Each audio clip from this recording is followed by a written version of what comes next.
O Consello da Xunta aprobou unha guía práctica para axilizar trámites de avaliación ambiental e dar seguridade xurídica aos proxectos que se instalen en Galicia. Tamén se solicitará unha comisión co Estado para garantir a transferencia da AP9.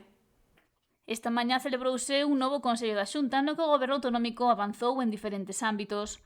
Este órgano deu luz verde a unha guía práctica para axilizar a avaliación ambiental e garantir a seguridade xurídica dos proxectos que se instalen en Galicia.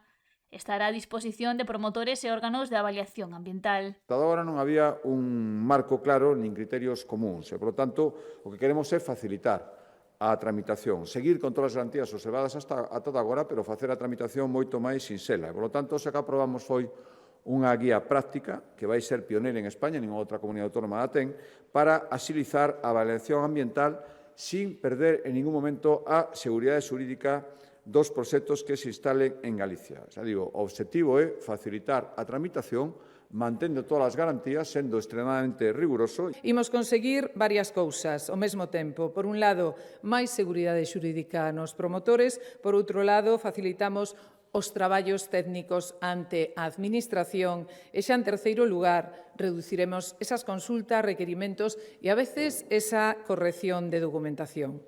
Simplificar en ningún caso significa rebaixar garantías, o contrario, simplificar significa dispoñer de mellor información dende o inicio para tomar decisións máis fundamentadas e, por suposto, máis rápidas. Rode informou esta mañá que o Consello acordou solicitar a convocatoria da Comisión Bilateral de Cooperación entre a Administración Xeral do Estado e a Comunidade Galega para abrir unha negociación sobre a transferencia da AP9.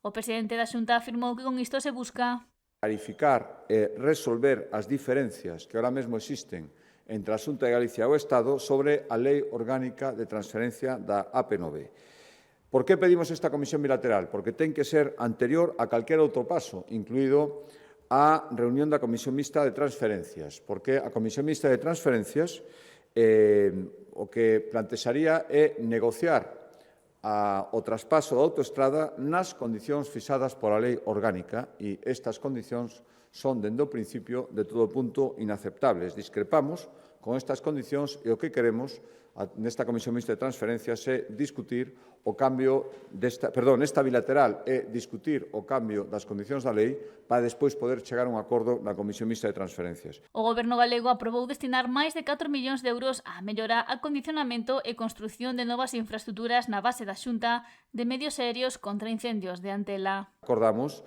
destinar 4 millóns de euros para ampliar e modernizar a base que xa existe, pero necesita ser modernizada, máis grande para poder ser utilizada por máis avións, a base que a Xunta de Galicia ten en Antela, no concello ourensán de Sandiás. Ten 30 anos de vida, por tanto, é necesaria esta reforma. Queremos habilitar unha nova pista e mellorar os accesos e construir un novo edificio para a estancia dos profesionais que ali traballan e torre de control. Terá capacidade para que operen ata 6 avións de loita contra incendios, avións de carga en terra. Ademais, recordou que o Diario Oficial de Galicia publicará o mércores unha nova liña de axudas impulsadas pola Consellería de Emprego, Comercio e Inmigración para afectados polos terremotos do 24 de xuño en Venezuela.